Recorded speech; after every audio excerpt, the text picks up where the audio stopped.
हिंदू खतरे में है, हिंदू खतरे में है, वाकई हिंदू खतरे में है। अब जब से बीजेपी आई है तब से हिंदू खतरे में है।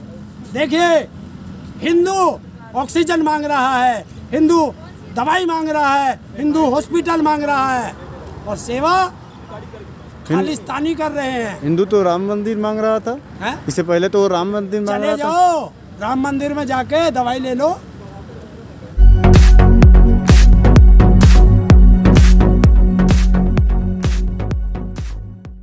आपने किया क्या? दवाई तुम्हारे पास नहीं, ऑक्सीजन तुम्हारे पास नहीं, हॉस्पिटल तुम्हारे पास नहीं, वेंटिलेटर तुम्हारे पास नहीं। जो वेंटिलेटर पीएम केयर फंड से खरीदे गए वे नकली हैं। और आप देख रहे हो हर शमशान घाट में, हर कब्रिस्तान में लाशों की लाइन लगी हुई है और 12-12, 10-10 घंटे की वेटिंग है। और अब उस वेटिंग को कम बता रहे हैं। क्यों? कह रहे हैं कि अब कोविड के पेशेंट कम आने हो गए। कम तो आएंगे ही, जब आप लोगों ने जांच बंद कर दी, कम कर दी, तो कैसे आएंगे? और मैं देश की जनता को बताना चाहता हूँ, ये सरकार आंकड़े छुपा रही है। जो देश के अंदर मौत हो रही है वो इतनी ज़्यादा हैं कि आप सुनकर हैरान रह जाएंगे। इसलिए बहुत बड़ा आंकड़ा है मौत का, सरकार छुपा रही है।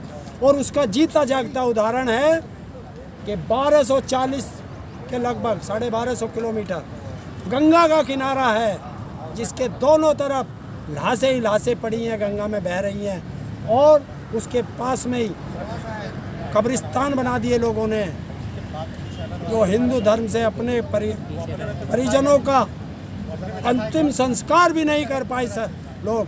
क्यों? कि अंतिम संस्कार करने के लिए ना लकड़ी है, और अगर किसी में जाते हैं 20-20, 30-30 हज़ार रुपये में अंतिम संस्कार हो रहा है। कैसे गरीब आदमी करे? ये इस देश का वो है।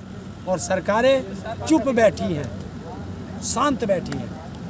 आउटलुक में निकाला गया है कि इस देश की सरकार है वो लापता है। बिल्कुल। और वो इंडिया टुडे है, कौन सी एक पत्रिका है, उसमें लाशों की लाइनें भी दिखाई गई हैं। तो सरकार तो लापता है ही। कहाँ है सरकार? आप मुझे बताइए, बंगाल चुनाव के बाद देश का गृह मंत्री कहाँ है? बताइए कहाँ है? देखा है किसी ने?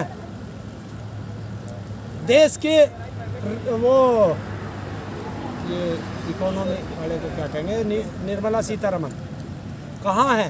फाइनेंस मिनिस्टर कहाँ है? और इन्होंने लॉकडाउन लगा दिया, हर प्रदेशों में लॉकडाउन लगा रखा है। इन्होंने गरीब जनता का सोचा है? जो रोज मजदूरी करता है, खाता है, उसके लिए कहाँ से आएगा? क्या दिया इन्होंने उसको? बताइए क्या दिया? दूसरी चीज आप देख रहे हो, अभी एक बीजेपी की कोई वो है, एक्टर भी है वो, कंगना रनावत, उसने तो इन लाशों पे और वहाँ की वीडियो पे ही ऑब्जेक्शन उठा दिया। फिलिस्तीन की या कहाँ की बता दी है? तो ये तरीका है। न्यूज़ 24 पे चल रहा है ये। आप कह रहे हो कि लोगों की मदद नहीं हो रही है, सरकार वही दावा कर रही है कि लोगों की हर संभव मदद की। कौन सी मदद की है ये बता दे सरकार। राशन पहुंचाया घर पे। किसके घर पहुंचा? बताओ, एक बताओ, हिंदुस्तान का कोई से गरीब आदमी के घर पे जाओ, बताए ना। और दूसरी चीज, आज एक बहुत बड़ा खुलासा अभी करता हूँ। पिछले जब साल कोरोना आया था, देश के लोग बहुत खड़े थे कोरोना वॉरियर्स बन के। बहुत सर्टिफिकेट बटे थे संस्थाओं के, तो कहा आप भी ले जाओ कोरोना वॉरियर्स। जिसने घर से निकल के देखा नहीं, उसके नाम भी सर्टिफिकेट जारी हो गए थे। कहाँ गए वे? अरे राम के नाम पर चंदा तो घर घर मांग रहे थे। इस कोरोना काल में कहाँ गए वे चंदा मांगने वाले? किसकी सेवा करी है? बताएं एक की भी। वो कच्चेदारी आरएसएस वाले कहाँ हैं?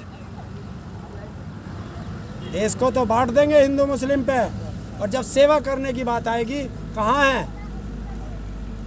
उन्होंने दावा किया है, कुछ सोशल मीडिया पे पोस्ट भी किए हैं कि हॉस्पिटल भी बनवाया गया है। कौन सा हॉस्पिटल बन गया? कहा जो मैं सोशल मीडिया पे तो कुछ भी लिख दो, जमीन पे आओ, और जमीन पे मैं दिखाता हूँ कहाँ होता है जमीन पे। सेवा करनी ऐसी होती है।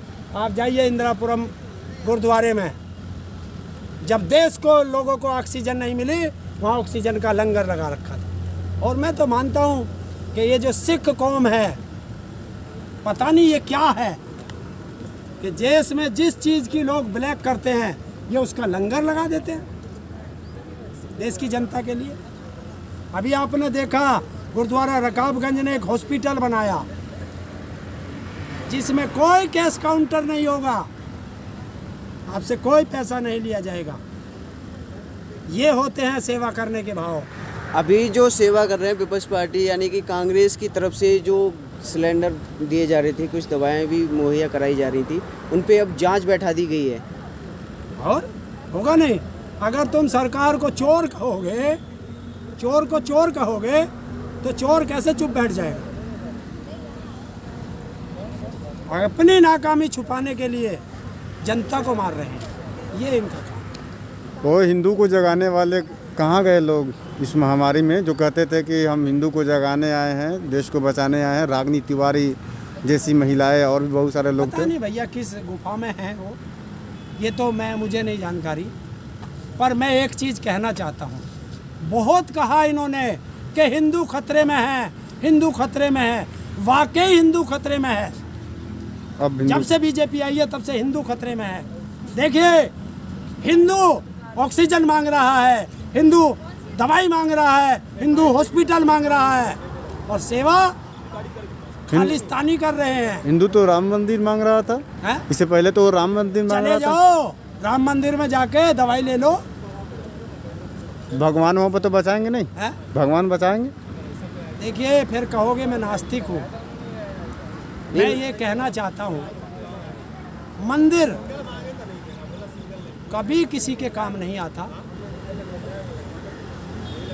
भगवान राम थे, वो अपना घर नहीं बचा पाए तो तुम्हें क्या बचाएंगे? नहीं, हर किसी की आस्था लेकिन आप होती है। राम श्री राम के बारे में ऐसा बोल रहे हैं कि वो अपना घर नहीं बचा पाए, लोगों की नहीं जान, हाँ। लोग की आस्था जुड़ी है उनसे। तो मैंने किसको मना किया? तुम्हें डूब के मरना है, जाके मरिए, मेरा क्या बात था? मैं नहीं जाके डूब के मरता। नहीं, लोगों की तो हर धर्म की अपनी अपनी आस्था होती है। आस्था है तो वो आस्था है कहाँ? आस्था में ही तो मर रहे हो। आज कहाँ है आस्था? जो मंदिर के नाम पे चंदा मांग रहे थे, 1992 से चंदा इकट्ठा कर रहे हो तुम। एक मंदिर के लिए तुम पे चंदा इकट्ठा नहीं हुआ? 3500 करोड़ या कितने थे वो, 3500 करोड़, वो कहाँ गया? पहला चंदा कहाँ चला गया? पहले चंदा लिया, पहले देश से चंदा लिया कोरोना के नाम पर, बंगाल चुनाव में ख़त्म कर दिया, और अब देश से चंदा लेंगे, उत्तर प्रदेश चुनाव में लगाएंगे। ये है बीजेपी का ढोंग। आप तो आरोप लगा रहे इसीलिए हो। पीएम केयर फंड का हिसाब नहीं बताएंगे। आप तो आरोप लगा रहे हो। सीधे आरोप सीधे। नहीं, सच है। कहाँ से आया पैसा मुझे बताओ? कई हजार करोड़ की रैलियाँ कर रहे हैं, बताओ कहाँ से आया पैसा? नहीं, उनके चाहने वाले, उनके समर्थक देते तो हैं। कैसे दिया? फंड देते तो हैं। Black money? नहीं, फंड देते हैं। फंड किसने दिया? हर किसी की पार्टी का जो फाउंडेशन मैं होता तो सबकी कहता हूँ, चंदा कैश में नहीं लिया जाएगा, चेक से और ड्राफ्ट से लिया जाएगा। आ जाओ। क्यों नहीं करते? इसलिए नहीं करते, ब्लैक मनी का पता चल जाएगा। 1 रुपया चंदा नहीं मिलने का अगर चेक से और ड्राफ्ट से चंदा मिलना शुरू हो। चलिए, आपकी सरकार से कोई बात हो रही है अभी? नहीं, अभी कोई बात नहीं। कब तक बैठे रहोगे रोड पे ऐसे ही? अरे ऐसे ही बैठे हैं हम, आराम से बैठे हैं। जब तक तुम्हें बार बार बता दिया गया, जब तक काले कानून वापस नहीं होंगे, तीनों एमएसपी पे गारंटी का कानून नहीं बनेगा, ऐसे ही रहेंगे। रोड पे बैठे रहोगे? हाँ, लोगों को तकलीफ भी तो होती है। किसे रोड हो रही जाम में। तकलीफ? क्योंकि रोड तो बंद है। ये नहीं चल रहा है, चल रहा बराबर में। नहीं, ये रोड भी तो चलता तो है। ये ना चल रहा, ये चल रहा, कौन सी आप बतागी? आपकी बात तो सरकार सुन नहीं रही है। अरे मैं बता रहा हूँ, सरकार सुन लेगी। आप हम क्यों लड़ रहे हैं? अब तो आप देख रहे हो, जो चीज़ उद्योगपति के अंडर में चली जाएगी वही देश को नुकसान पहुंचाएगी। अभी आपने देखा ऑक्सीजन किसके अंडर में है? उद्योगपतियों के। मिल रहा अनाज 10,000, 20,000, 30,000 का सिलेंडर, और जिस दिन किसान का ये अनाज उद्योगपतियों के खाते में चला गया तो फिर रोटी कितने की मिलेगी, ये सोचना। ये लड़ाई है।